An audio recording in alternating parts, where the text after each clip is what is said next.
कि पूर्ण परमात्मा कबीर साहिब है, सर्व का उत्पादक करने वाला, सबकी सृष्टि रचना वही करता है। वो सतलोक में रहता है, ऊपर तीसरे मुक्ति धाम में, और वहाँ मनुष्य सदृश शरीर है, राजा की तरह जैसे राजा सबका मालिक होकर रहता है, ऐसे वो ऊपर सिंहासन पर विराजमान है, मनुष्य सदृश्य है।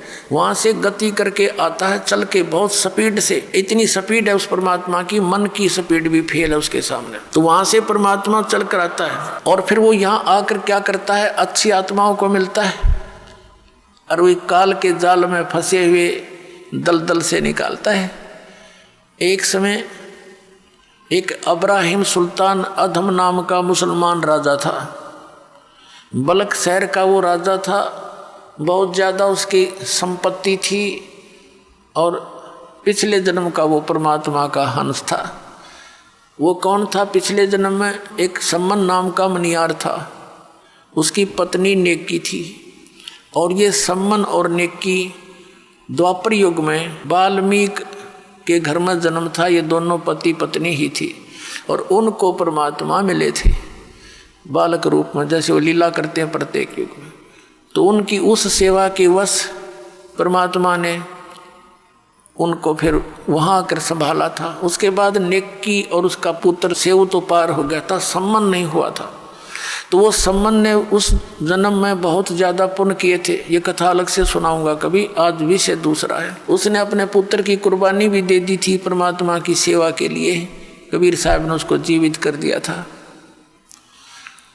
फिर वो सम्मन पार नहीं हुआ, लेकिन उसने जो पुण्य किए थे, परमात्मा के संग रह करके कुछ दिन भक्ति की थी, उसके परिणाम स्वरूप वो अगले जन्म में एक नौ शेर खान नाम का राजा बन गया, और इतना कंजूस हो गया कि वो कोई दान करे नहीं, और गनाए धन था। तब परमात्मा वहाँ भिखारी बनकर गए उस नौ शेर खान नाम के राजा के पास, और कहा कि महाराज कुछ दक्षिणा दे दो। और राजा बोला, महाराज जी मेरे पास तो धन है नहीं, कंगाल आदमी हूँ मैं तो। महाराज ने कहा, उस परमात्मा जो संत रूप में खड़े थे कबीर साहब, कि राजन तेरे पास तो 80 खजाने हैं, 80 गंज, एक गंज में अरबों की संपत्ति होती है, खरबों की, हीरे पन्ने लाल सोना, और उसकी 80 ध्वजाएं फरक रही थी। तो उनका अर्थ होता था कि राजा के पास 80 गंज खजाना है। तो परमात्मा ने कहा कि आपके ये झंडे और खजाने 80 गंज बचाए तेरे पास। नौ शेर खान ने कहा कि ये तो मैंने कोल्ले दबा रखे नीचे बाबा जी, लोगों को भ्रम बनाए रखने के लिए। परमात्मा बोले, अच्छा बेटा तेरी नीत से तो कोल्ले हो जाएंगे, यूँ कहकर चल पड़े।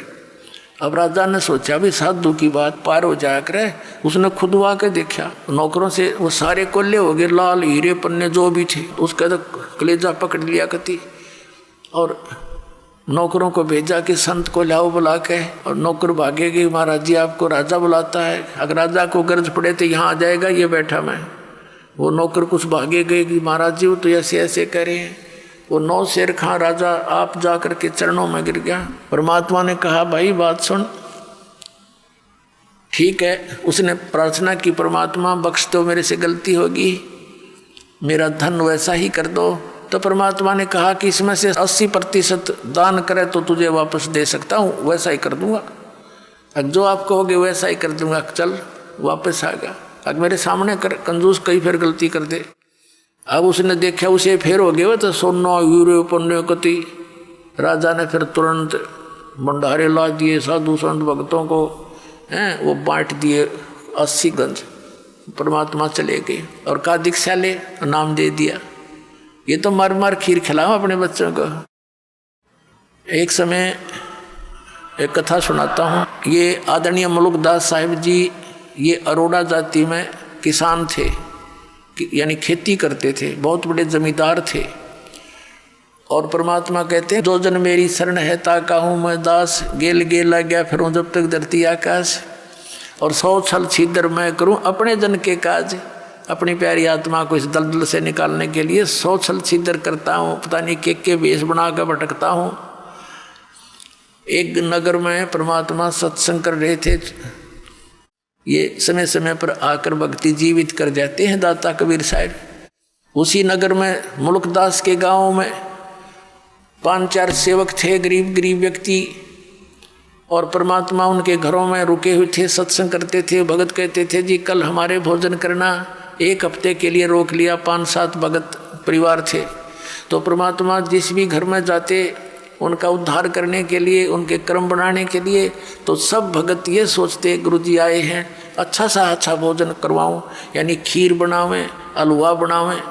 तो वो चौधरी साहब जो मुल्कदास जी थे, नंबरदार गांव के चौधरी 1 नंबर के, जैसे आजकल सरपंच होते हैं, उस समय नंबरदार की इतनी प्रभुता होती थी।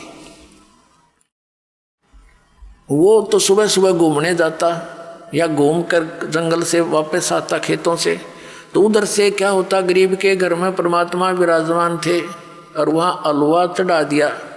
हलवे में 5 डालें जब कड़े में, तो मैघ दूर तक जाया करे। अब उस मुल्कदास जी ने पूछा, रहा क्या हो रहा है भाई यहाँ? जी हमारे गुरु जी आए हैं और आओ आप भी भोजन पा लो। उसने देखा भाई एक आदमी बैठा है, ये तुम्हारे गुरु हैं? कहाँ जी? मन वो चला गया। फिर दूसरे दिन दूसरे के घर में, अरे क्या हो रहा है भाई यहाँ पर? आज यहाँ हो रही है कुछ चढ़ सी। तो उन्होंने बताया कि जी हमारे गुरु जी आए हुए हैं। तो कुछ लोग कहने लगे उस मुल्कदास को कि भाई नंबरदार, गांव में एक ठग आया हुआ है, इन श्रद्धालुओं को लूट रहा है, अच्छे बढ़िया खीर हलवे खाता है और भाई काम करता नहीं, नबी लूट रहा है वो। मुल्कदास वैसे तो भगत आदमी था, लेकिन यह चौधर बहुत बुरी होती है प्रभुता। जाके जिस भगत के घर वो रुके हुए थे परमात्मा उस दिन, अब वो मुल्कदास जाकर के उस घर में प्रवेश हुआ जहाँ परमात्मा विराजमान थे। और परमात्मा कबीर जी से कहने लगे, ए भाई आप कौन हो और यहाँ क्या कर रहे हो? परमात्मा के बोलने से पहले ही जो भगत था जिसके घर रुके हुए थे, 2-4 भगत और बैठे थे, खड़े होकर कहने लगे, चौधरी साहब ये हमारे गुरु जी हैं और सत्संग करने आए हुए हमारे यहाँ। कहने लगे भाई तू करके क्यों नहीं खाता है? अच्छा हट्टा कट्टा दिखे तो दुनिया को मूर्ख बना रहा है, अपना करके खाया कर।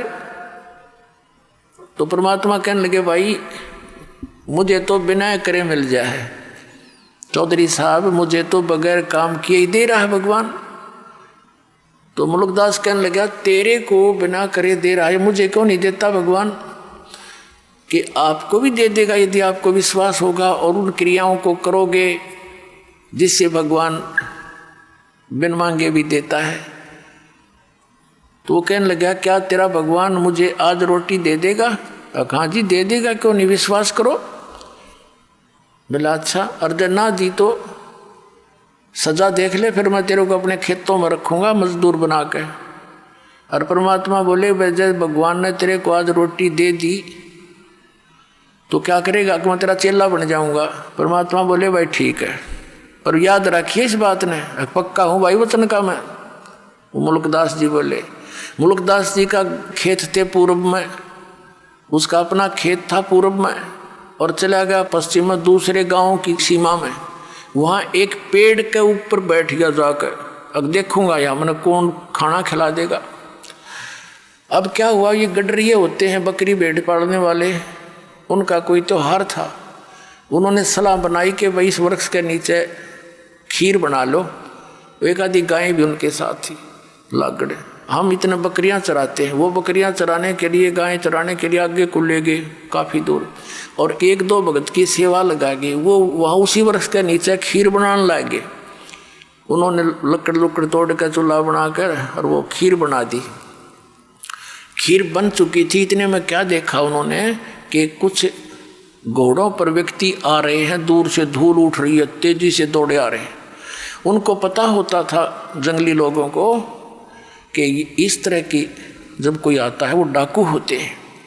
वो भाज के डर के बनी बनाई खीर छोड़कर वो वहाँ भाग गए अपने मित्रों के पास, जहाँ उनके दूसरे बकरियों वाले थे। तो उधर से वो घोड़ों वाले आकर, बड़ा बढ़िया वृक्ष था उसके नीचे खड़े हुए, रुक जाओ थोड़ी देर यहाँ। एक कहने लगा इसमें क्या बना रहा है, ये क्या है देखियो। उनका सरदार बोला, एक डाकू नीचे उतरा, जी इसमें तो खीर है। वो समझ गए डरता भाग गया होगा कोई तुम्हारे को देखकर, और खीर बना रखी। तो भाई और कहने लगे दूसरे डाकू के, उस्ताद भूख लग रही है, ला खा इसने। एक उनमें समझदार साहब बोला, अरे भाई कदे कोई जहर मिला गया हो, कोई साजिश हो, किसी ने खिला के देख लो। उन्हीं में से एक बोला, भाई वो कहाँ गया होगा, यहीं की तो छुप रहा होगा, ढूंढ लो उनने और उसी को खिलाएंगे। अब वो देखा इधर उधर बोझड़े आसपास के झाड़ों झूड़ों में, एक ने ऊपर देखा, अगर वो बैठा, उन्होंने सोचा डरता चढ़ गया ऊपर ही। तो उन्होंने कहा, भाई नीचे आ जा, कौन है तू? वो कहने लगा, ना मैं नहीं आऊँ नीचे। उसने जो ना बेरा था डाकू है, उन्होंने सोचा कुरा चलते होंगे। उनका शक हो गया कि भाई ये गड़बड़ है कुछ ना कुछ, नीचे क्यों नहीं आता? नीचा अब है तेरे मारे गोली। जब उन गोली दिखी, जब शट दे ही नीचे, मारेंगे तो भाई। 1 मिनट में नीचे आ बैठ के, बोलो जी ये खीर खा। उसने एक कहल के थोड़ा सा पर तो ढक्कन सा था, उसमें खीर गाल दी, खा। इसने बोला कति नहीं खाऊं। अब वो उसकी प्रतिज्ञा टूटे, नू नाटे। उनका पक्का शक हो गया कि बदमाश कुछ ना कुछ गड़बड़ कर रहा है इसमें। तो 2 मारे जूत और लात मारी, खा बैठ के। अब उसने सोचा ये गढ़ेंगे और गड़ा पीटेंगे। उसने वह खा ली और खा के एक मारी लात, 1 घंटे बैठाए रखा, अब मरेगा तो मर लेगा। जब देखा ठीक ठाक है, उसने कहा जी वैसे कोई और बात थी और ये तो कोई और बनावे थे, वो भाग गए डर के। तो बोला तो भाग यहाँ से, उसका मारी लाते को भाग लिया। फिर उन्होंने खीर खाई या ना खाई दूसरी बात। तो उसने जब वो देखा कि ये तो डाकू है और उन्होंने मारे उसका लात, वो घना डर गया मुल्कदास। और न्यो करे कबीर साहब को, हे फलाने के गुरुजी जिसके घर में वो रुका हुआ था, उसका नाम लेके ए धनपत के गुरुजी आज मेरी जान बचा दे, मैं तेरा चेला बनूंगा पक्का। अब मालिक ने उसकी फड़क भी काटनी थी और वो वहाँ भी बरवानी थी। तो उसका नो पक्की दसगी, आज इस गुरुजी के कारण मेरी जान बची है, ना तो सीधी मारे गोली ने किसका डर हो से भाई। तो वहाँ से लेकर सीधी सुरती लाई उसने, जान बची, लाखों पाए और परमात्मा के चरणों में आके गिर गया और बैठ के नो रोए। परमात्मा बोले, चौधरी साहब भगवान ने कुछ करी सेवा? नो कहने लगा, जी आपका भगवान तो मर मर खीर खिलाता है, मेरी जान बची, ऐसे सारी कथा सुना दी। तो परमात्मा कहते, ये सब खेल हमारे किए, हमसे मिले सो निश्चय जी। अब जो प्रसंग चल रहा है वही आते हैं। अब परमात्मा ने उस 9 शेर खां बादशाह से कहा, ये सारे बाट और यहीं बैठा हूँ, ना तो तेरी और भी गड़बड़ हो सकता तेरे घर पे। उस डरते न वो सारे 80% खजाने बांट दिए, धर्म कर दिया और नाम ले लिया। अब नाम ले लिया, जब किसा उद्धार किया उस प्राणी का राम। तो इस नरक ने इकट्ठा करते हैं सारा जीवन, माया जोड़ ले, बैंक भर दे, 1 मिनट में मर जा। फिर अगर आपके बच्चों को आप परमात्मा की शरण निश्चिंत होकर जाइए, आप जब सतलोक जाने का समय आवे, वो आपके बच्चों को हाथों पर रखेगा, चिंता नहीं करनी। और भगवान की खोज किस लिए करते हैं? जिन्होंने शरीर तक गाल दिया, हजारों वर्ष बैठे रहे, अपने टुकड़े टुकड़े शरीर करवा दिए परमात्मा के लिए। परमात्मा कहते हैं, जाके ऊपर ऐसी बीती, कैसा है वो देश, वो कैसा वो भगवान जिसके लिए हम ट्राई कर रहे थे और वो खोजे से नहीं मिला और स्वयं आके मिला, उसको हमने पहचान नहीं करी। तो ये हमारी अज्ञानता थी, आध्यात्मिक अज्ञानता। अब दास चाहता कि आपको उस आध्यात्मिक अज्ञानता का नाश करूं, भगवान को पहचान लोगे आप जल्दी। तो अब क्या किया, सब भंडारा करवा दिया, उसके थोड़ा बहुत जितनी चाहिए थी 20-30% वो छोड़ दी संपत्ति। परमात्मा चले गए और कहा इसका भजन कर बेटा। वो मंत्र जाप करने लग गया। कुछ दिनों के बाद उसके मन में के आई कि मैं भी अच्छा पागल हूँ, गुरुजी कौन से देखे थे कितना दान करूँ, मैं थोड़ा बहुत करके कह दूँ जी सारा ही कर दिया मनता है, या गलती कर दी, अच्छा घने घोड़े खरीदूँ हो, कोई शादी कराऊँ हो, इस तरह की बकवास उसके मन में आ गई। अब जो मालिक की शरण में नाम उपदेश लेकर उसने जो दान किया था वो तो उसको मिलना ही मिलना है फिर, लेकिन वो मोक्ष नहीं हुआ। आशा रहेगी उसकी नालायकी कि मैंने बड़ी गलती कर दी, ऐसा नहीं करना चाहिए, तो उसके कारण उसकी मृत्यु तो होगी। अगले जन्म में वो बलख शहर का राजा बन गया, बलख बुखारे का राजा बन गया। और जो उसने पिछले जन्म में पुण्य किया था वो सारा ही मिलना था। 18 लाख तो घोड़े खरीद रखे और हाथी और 16,000 ब्याह करवा रखे, 16,000 रानियां रखी हुई, बहुत बड़ा बाग बना रखा 9 लखा, उसमें ठाठ करे। लेकिन पुण्यात्माओं, जैसे दास ने आज स्टार्ट किया था सत्संग कि जो पुण्यकर्मी प्राणी पिछले मनुष्य जीवन से ही आगे मनुष्य जीवन प्राप्त किए हुए हैं, उनमें भगवान की भक्ति की कसक जाती नहीं। अब वो भगत था ही पिछले जन्मों का, तो उसने संतों की खोज शुरू कर की। एक पाखंडी का फंस गया और उसके ऊपर ब्लाइंड फेथ उसका, तो वो था ठग। और दिखा ही साकोती बड़ा इसके साथ साधु संत त्यागी बैरागी दिखाओ अपने आप को। एक बार राजा ने अंगूठी बनवाई सोने की, बड़ा धनी व्यक्ति था वो राजा। सोने की अंगूठी 50,000 में तैयार हुई उस समय। आज तो मेरे ख्याल में 5 करोड़ की होगा। हीरे पन्ने छोटे छोटे ऐसे लगा के सोने की अंगूठी और अच्छी बड़ी छाप सी थी। अब राजा उस अपने गुरु के पास जाता था, 10-5 असरफी दान कर देता था। अब उसने देखा उस ठग ने कि राजा की अंगूठी बहुत बहुमूल्य है, या तो ठगनी चाहिए। उसने अपने चेले से कहा कि राजा की अंगूठी कहाँ बनी है ये पता करे। उसने बात में पता कर लिया, क्योंकि नगर में 2-4 सुनार होते हैं जो राजा से संबंधित होते हैं। पता किया कि सुनार से बनी है। तो उससे कहा कि भाई तू एक ऐसी ही डुप्लीकेट बना दे। उसने उसी अंगूठी या छाप डुप्लीकेट बना दी और वो उस नकली ने अपनी जेब में डाल ली। उसके गुरुजी ने राजा को संदेशा भिजवाया कि गुरुजी नौका विहार करना चाहते हैं। राजा को जब संदेशा मिला, वो तो डिवोटेड होते हैं श्रद्धालु, तो कहा भी चलो फटाफट, और आपके साथ नौका विहार करना चाहते हैं। राजा ने तुरंत करवा दी व्यवस्था और आप भी आ गया और कहा महाराज चलो। एक नौका में राजा, 1-2 नौकर, राजा और उसका गुरुजी नौका में बैठे, नाविक चला रहा है और घूम रहे एक बहुत बड़े सरोवर के अंदर। जब उसने, राजन ये क्या है? अगजी अंगूठी है गुरुदेव, ये कितनी कीमत की होगी? अगलो जी देखो, ये है 50,000 रुपये की तैयार हुई है। अच्छा। और नाविक जरा ध्यान से चला, इधर चल। अब उस राजा की नज़र तन्यून होगी कि भाई ये नाविक गड़बड़ कैसे कर रहा है। वह अंगूठी डाली, दूसरी नकली काट के कहने लगे राजन अंगूठी तो बहुत अच्छी है, पर हमारे क्या काम की? उसने कहा, राजा ने, आप रख लो गुरुदेव।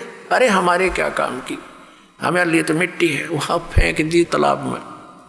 अब राजा ने सोचा भी गुरुजी के तो चाड़ा है, कति त्यागी विरागी है, ये तो किसी चीज़ की इच्छा ही नहीं रखता। दूनी श्रद्धा बन गई उसकी। पहले 10 रुपये दान करता था, फिर 100 करने लग गया। अब वो चाहता यही था कि वो किसी तरह और अच्छा मजबूती से मेरे साथ लगे। और वह ओरिजिनल गाल ली गोज में, और वह छुपा दी अपनी कुटिया में, ज़मीन खोद के। अपने कॉन्फिडेंशियल चेले थे, दबवा दी। कुछ दिनों के बाद उस चेले की गुरु की बिगड़ गई। चेला उससे नाराज हो गया। उस चेले ने सोचा इस गुरु जी की देही तोड़वाऊं। उसने मंत्री से कहा कि मंत्री जी, राजा की अंगूठी हमारे गुरु जी ने धोखे से ऐसे ऐसे कर रखा है। अब मंत्री कहने लगा, भाई सच्ची बात है वो तो बताइए। अगजी कति सच्ची है, पक्की बात, अगजी कति पक्की बात है। मैंने अपने हाथ से दाब रखी, इसने मेरे से बनवाई थी। एक सुनार से मैं लाया था बनवा के, नकली बनवाई थी। ओरिजिनल तो इसने वहाँ दाब दी और वह फेंक दी जल में। इसने ठग गया है राजन को। मंत्री ने भाई सोचा, चल भाई डट जा, मैं थोड़ा समय आने पर बात करूँगा। सीधी बात तो नहीं कर सकते, क्योंकि राजा तो जबरदस्त इस पर विश्वास किए हुए है। एक दिन धीरे धीरे मंत्री ने कहा, राजन मैंने कुछ बात सुनी है। क्या?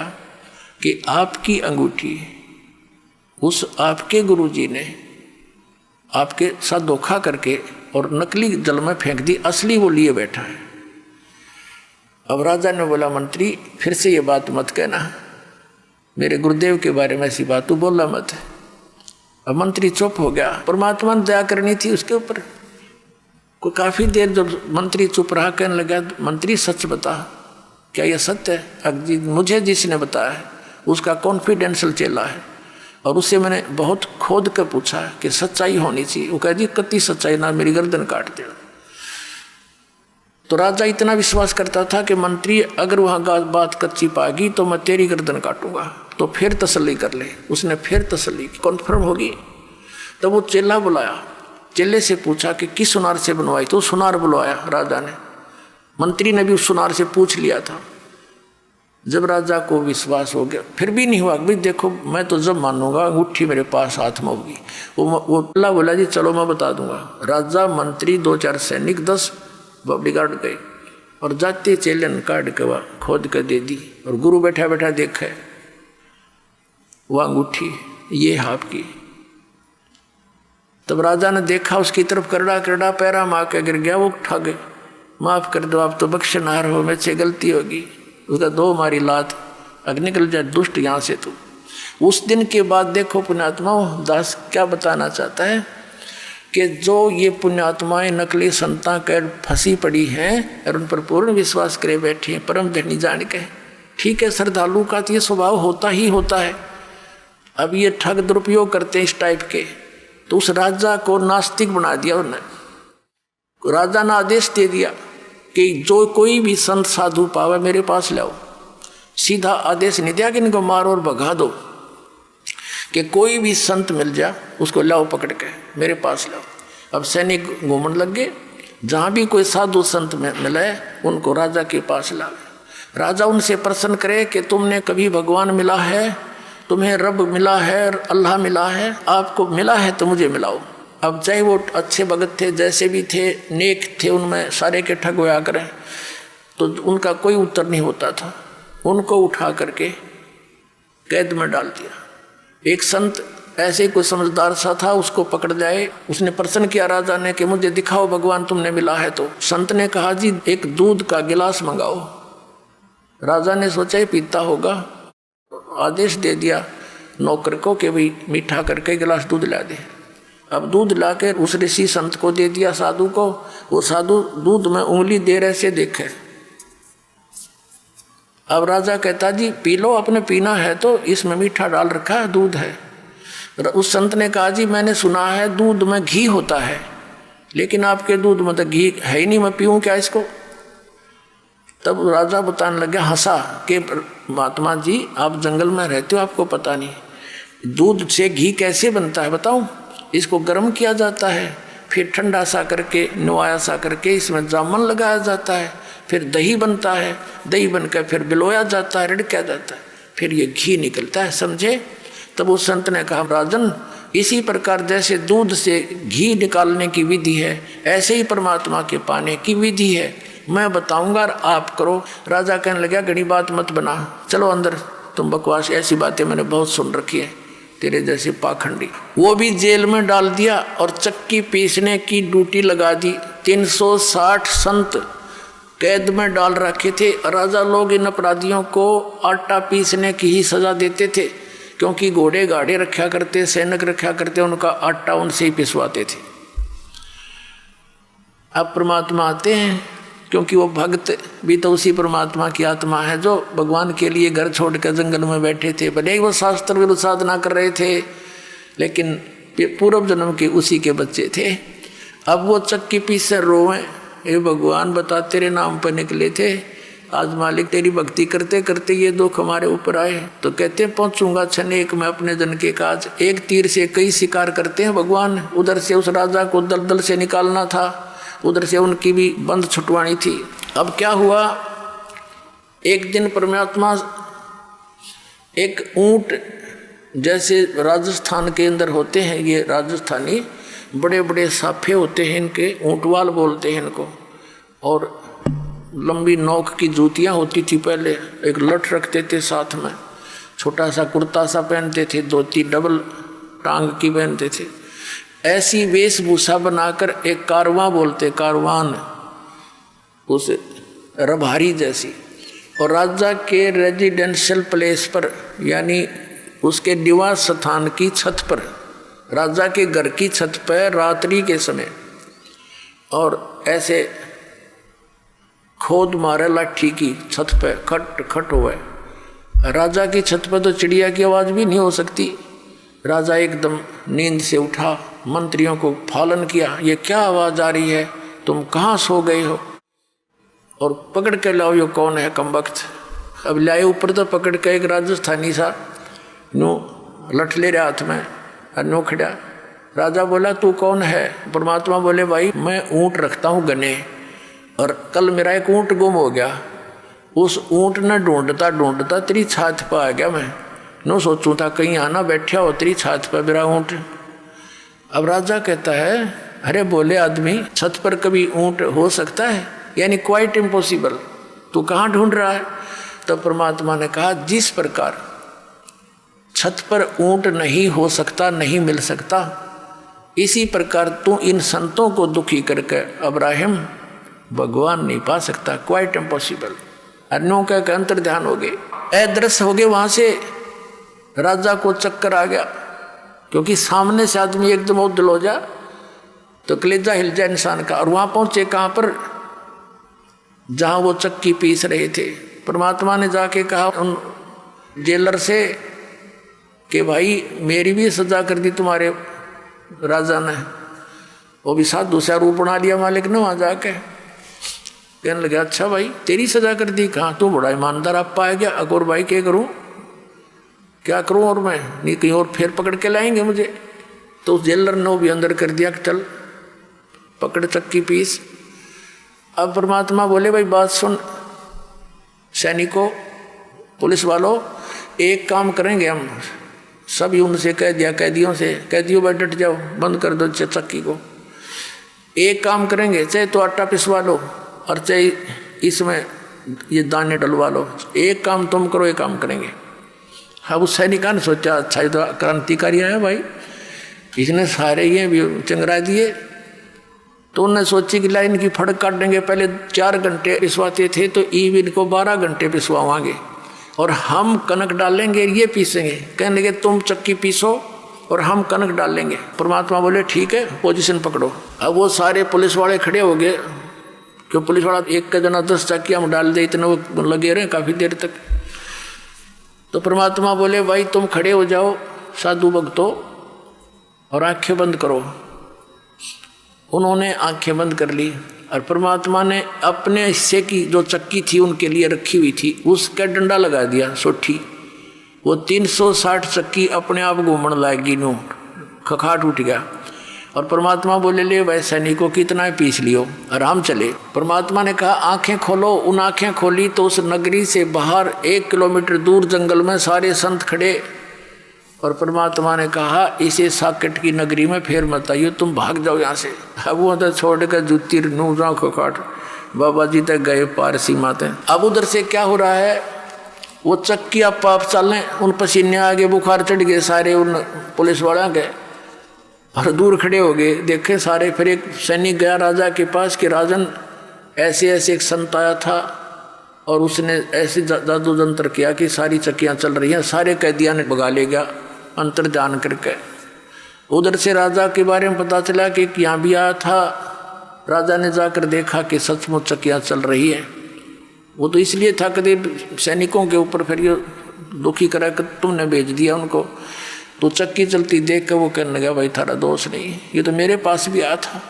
अब उसकी वो सटाट हुई उसके बाद कसक भगवान की उस दिन से। फिर कुछ दिन में भूल पड़ गई। राजा चिंतित हुआ तो मौलवियों से बुलवा कर, काजियों से मौलवियों से एक ताबीज़ बंधवा दिया बाजू में।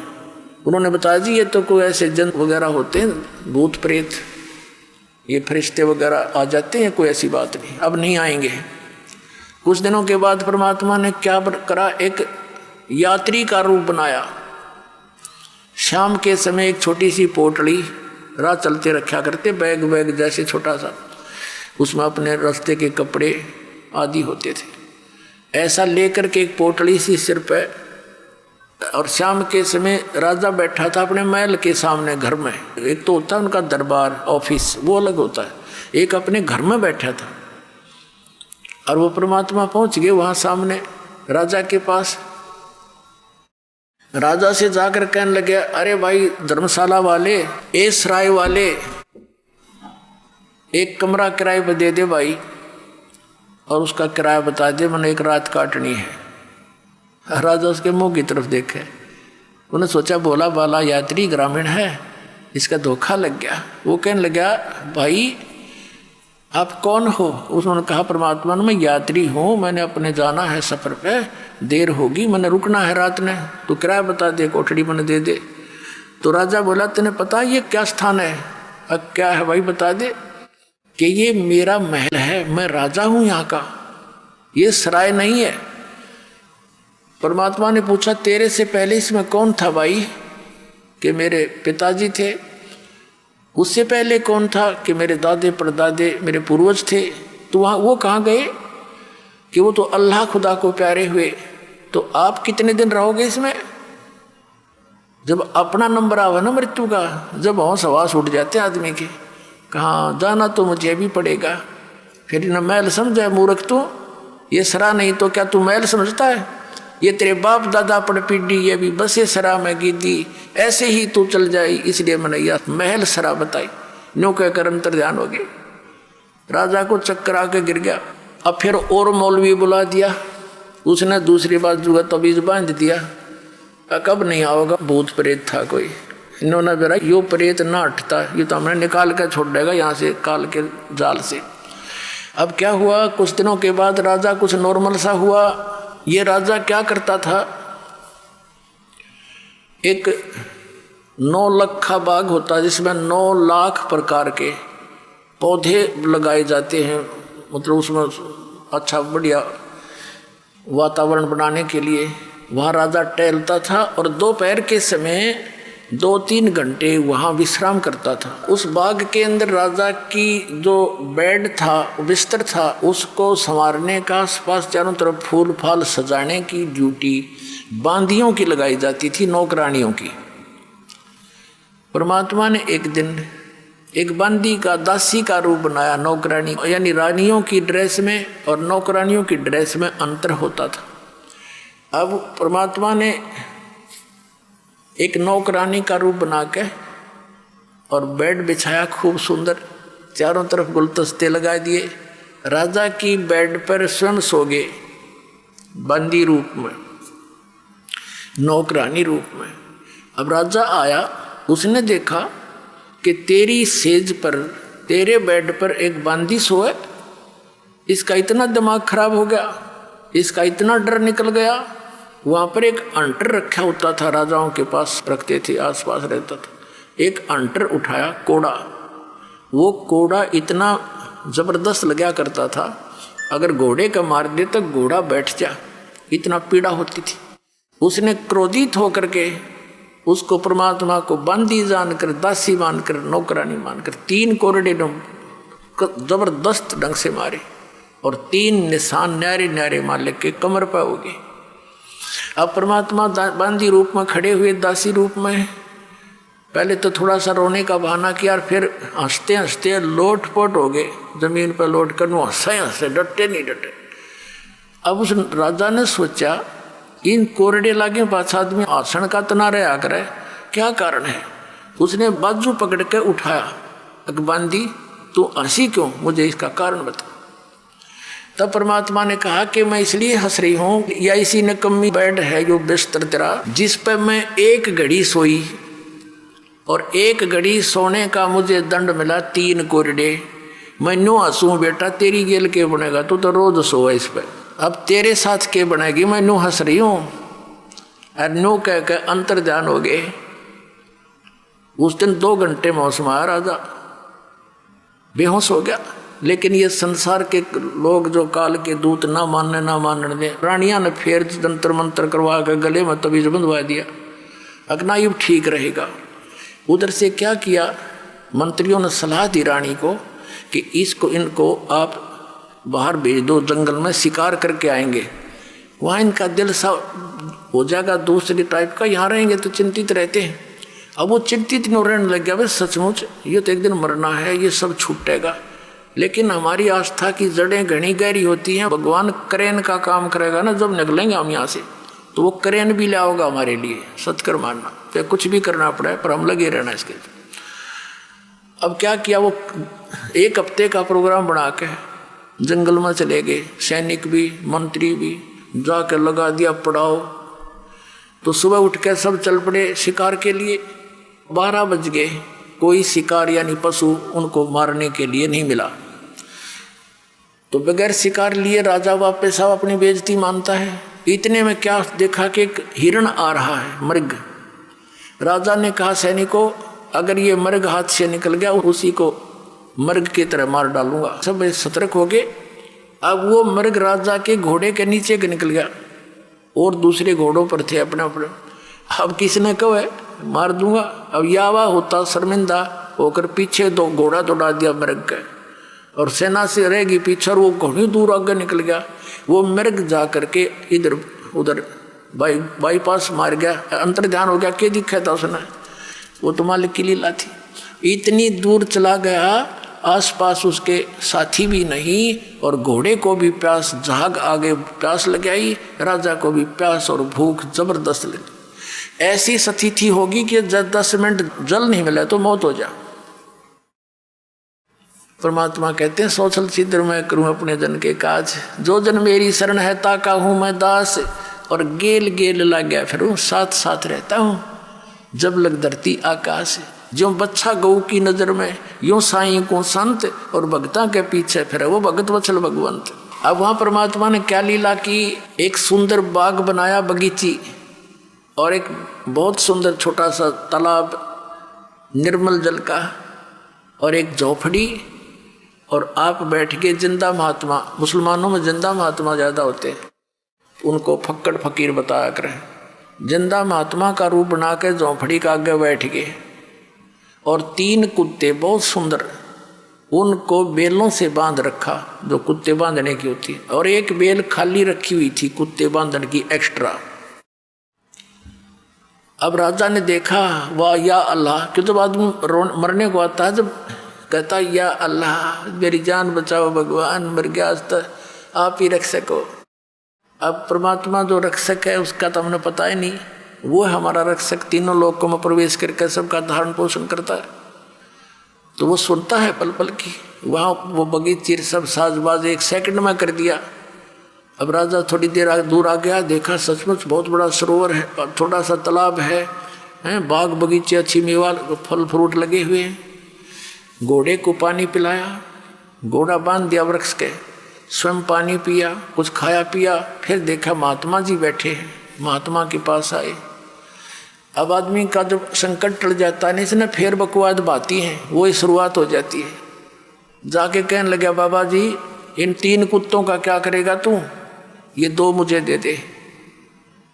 तब परमात्मा बोले संत रूप में, कहने लगे भाई बात सुन, ये VIP डॉग हैं, ये ऐसे देने के नहीं है।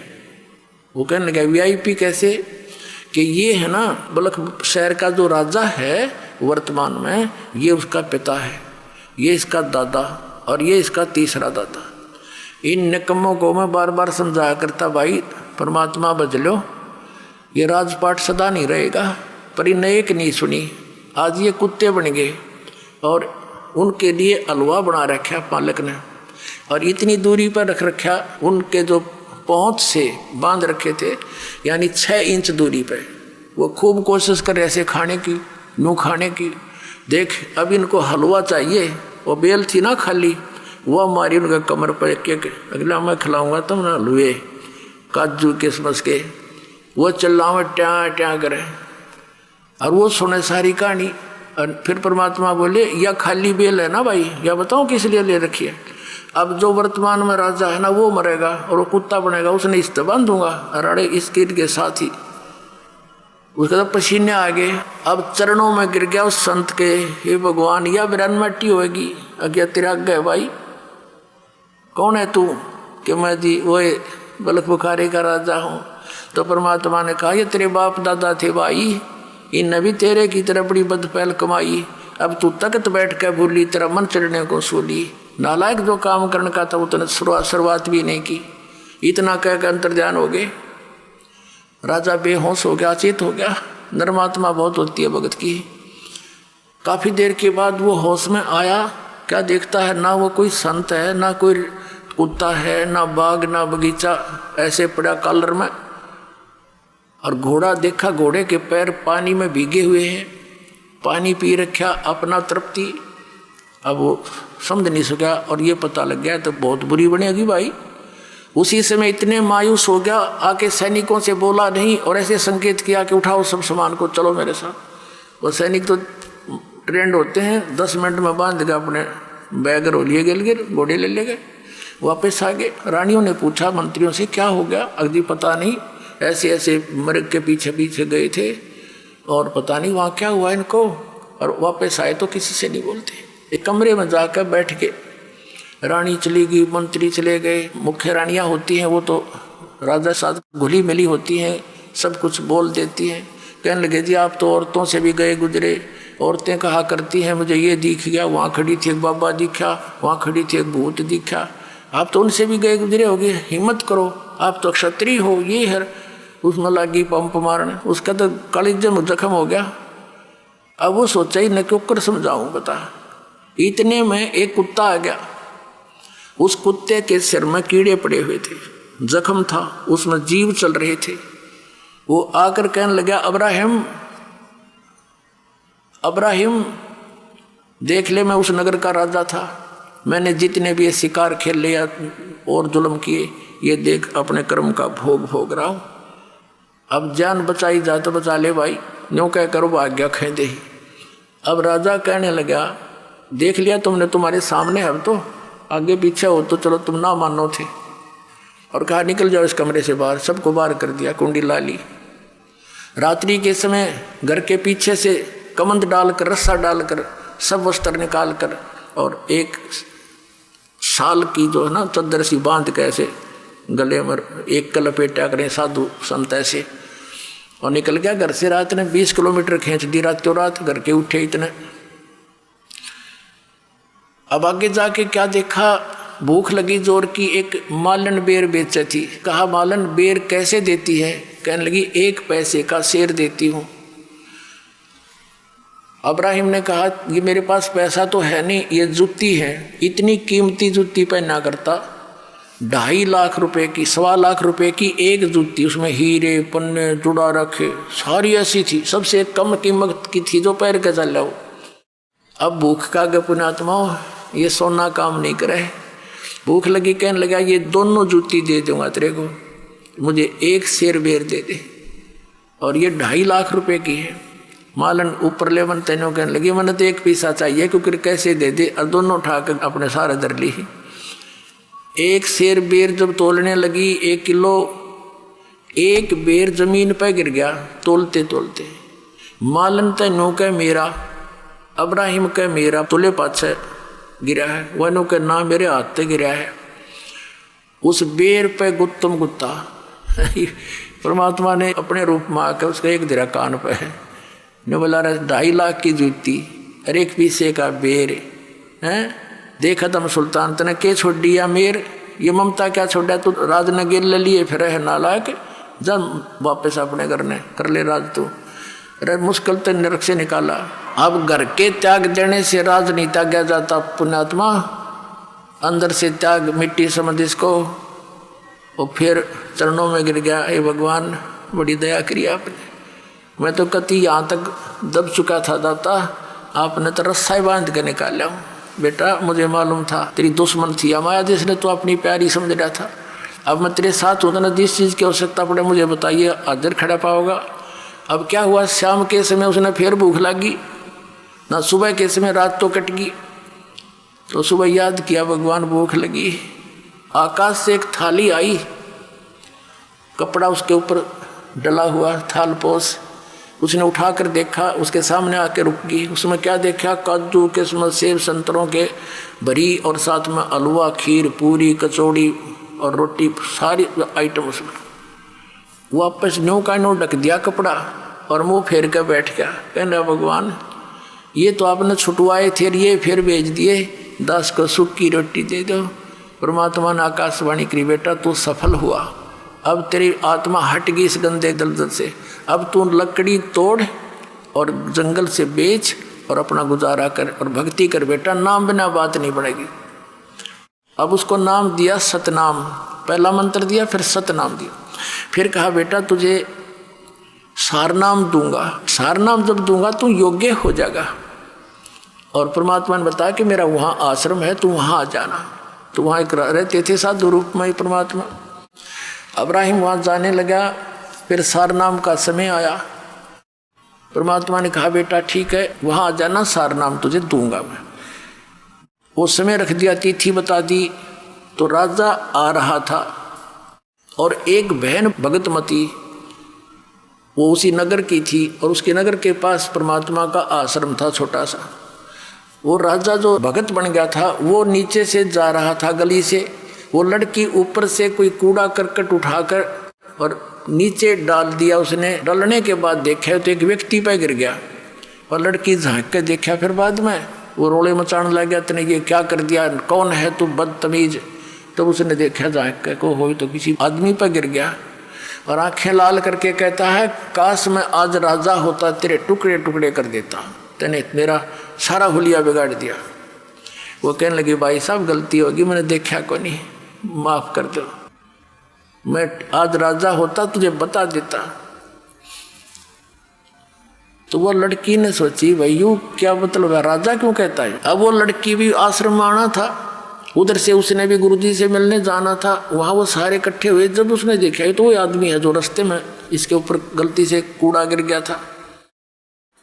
तो परमात्मा से पूछा गुरुदेव ये भगत है, ये कभी राजा था।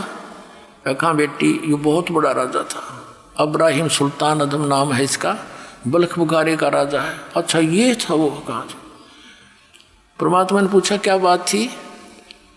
कि महाराज जैसे ऐसे ये आया ना, जब मेरे से गलती से कूड़ा गिर गया, मैंने ध्यान नहीं करा, मैं तो यहाँ की चिंता में थी।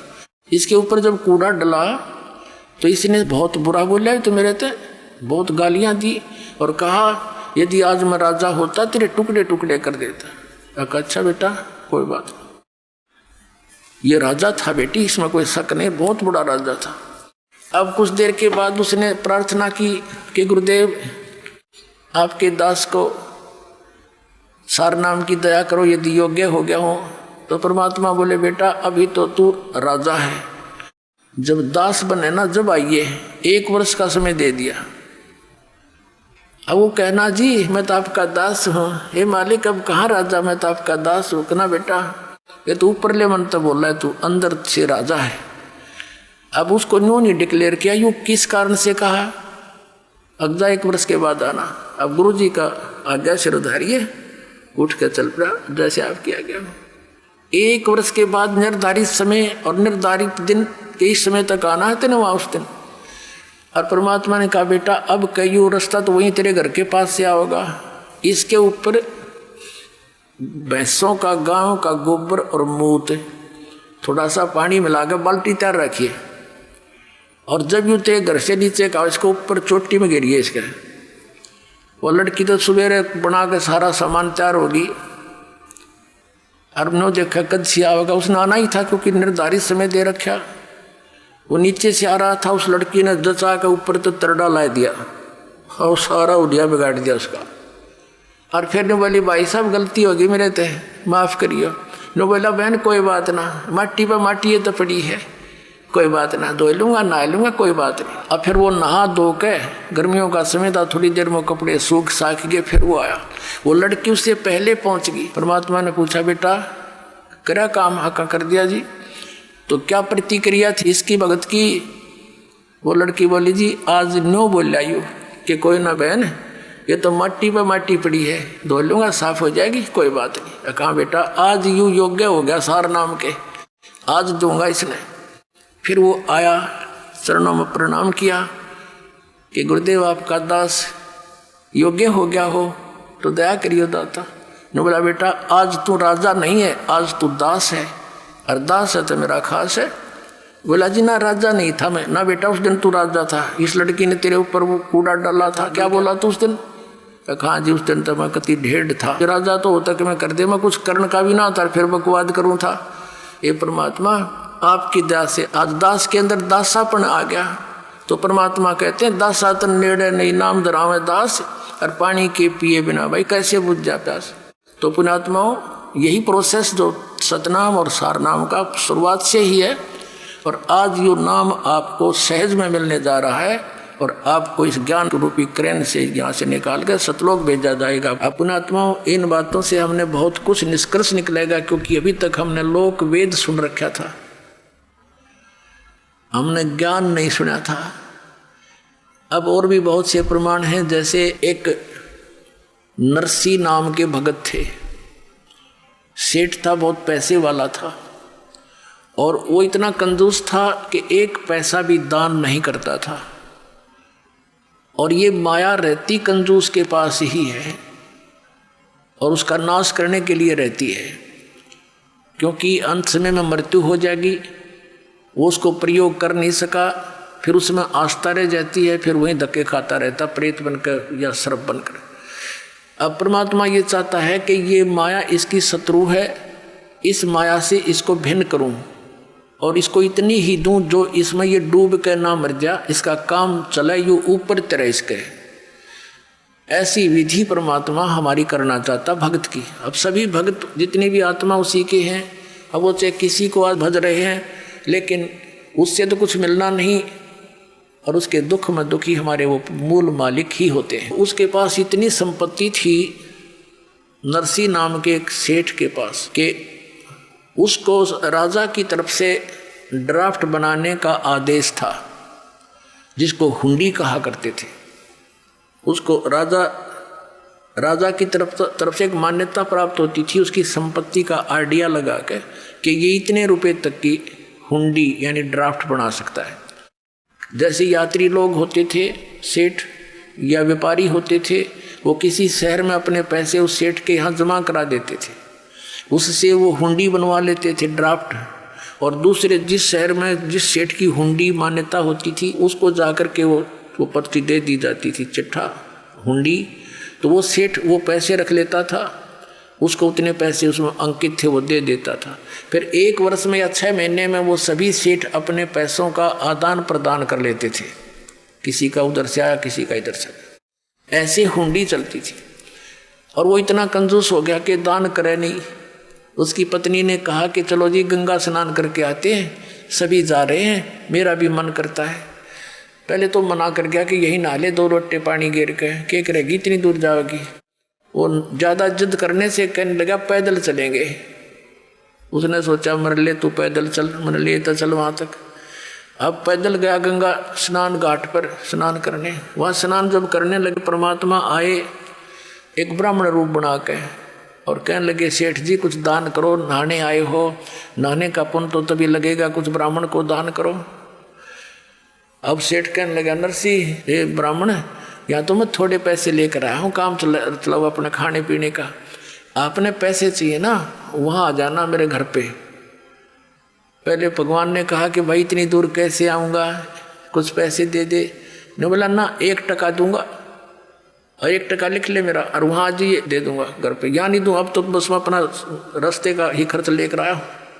उसकी पत्नी ने बतेरा कहा तू दे दे, मेरे पास रखे पैसे। ने बोला चुप रहे, तू घड़ी ना बोला है। अब वो स्नान करके वो आए गए घर ने। वो घर में प्रवेश हुआ था नरसी सेठ कंजूस, पीछे पीछे परमात्मा पहुंच गए 1 सेकंड में। उसने तो 1 हफ्ते में सफर किया होगा, वो 1 सेकंड में पहुंच गए। और जाते क्वाड खड़खड़ाए और कहा नौकर आए भी, बोलो कैसे ब्राह्मण, कि भी सेठ जी ने मेरा 1 टका दान करने का वायदा कर रखा है, वो कहियो मेरा टका दे दे, हम आ गए। अब उन्होंने जाकर कहा नौकरों ने कि सेठ जी एक ब्राह्मण कह रहा है कि आपने कोई दान करने का वायदा किया था 1 टका, वो दान दक्षिणा लेने ब्राह्मण आया हुआ गेट पे। अब नरसी ने सोचा भाई ये तो बड़ा पीछे पड़ा। फिर उसने किन्नू कह दे कि कल देगा, कल आ तो थक रहा हूँ मैं। अब नौकरों ने कह दिया जी कल दे लियो, कल दे देगा। अच्छा भाई कल दे देगा, कोई बात ना। उसका बाग था सेठ का, वहीं उस बाग में बिछा लिए वस्त्र, भगवान ने लौट के उड़े। अब वो सेठ बोला गया कि वो कहने लगे नौकर जी वो तो बाग में लेटा हुआ आपके में, सुबेरा फिर आ लिया। कहा कि भाई कहियो सेठ जी ने मेरा टका दे दे, दान दे। अब नरसिंह जी ने सोचा भाई आज तय 1 टके पे सटराई कर दी, इसने मेरा पीछे पड़ गया, तड़के वो 10 रुपये मांगेगा, इसने तो राह ही पाएगी। तो कह दे, उस सेठ ने कहा कि नौकरों से कि जाके कह दो उस बाबा संत को, ब्राह्मण को, कि हमारे सेठ जी अस्वस्थ हो गए हैं और स्वस्थ हो जाएंगे, हफ्ते 10 दिन में फिर आ जाना, फिर देंगे। अब उन्होंने आकर आदेश सुना दिया। परमात्मा बोले भाई ठीक है, फिर क्या आया जा है, फिर तो इतनी दूर से कहाँ आया जाता है, स्वस्थ हो जाएंगे तब दे देंगे। वहीं फिर जा बिछाया वस्त्र बाग में। अब सेठ ने पूछा कि गया वो कमबख्त? अक नहीं जी, वो तो कहता है ठीक है स्वस्थ होने के बाद दे देंगे, लेकर ही जाऊंगा अब तो। अब सेठ ने सोचा भाई अच्छा भूत चिपका। उसने अपने नौकरों से कहा 2-3 दिन के बाद कि यूं कह दो कि सेठ जी मर गया। अब नौकरों ने जाके कह दिया भाई ब्राह्मण ए विप्र जी, हमारे सेठ का देहांत हो गया, बड़ी बुरी हुई, थक कर आए थे, सफर वहाँ आए थे, ऐसे ऐसे अस्वस्थ हो गए, मर गए होते। परमात्मा बोले भाई कोई बात ना, हमारा यजमान था, अब तो लकड़ी दिलाकर ही जाऊंगा, अब ऐसे थोड़ा जाऊंगा, तो उसको तो लकड़ी दिलाकर ही जाऊंगा। अब उन्होंने बता दिया सेठ को कि भाई ऐसे ऐसे वो तो यूँ कह है, लकड़ी दिलाकर ही जाऊंगा। सेठ ने कहा तुम यूँ करो, मेरी अर्थी तैयार करो और लकड़ियाँ ढोना शुरू कर दो। अब उनके नौकरों ने 5-7 लगे, वो लकड़ी ढोने लगे। अब इतना बड़ा सेठ मर जा तो सारा गांव ने इकट्ठा हो जा, पूरख बना रहे हो।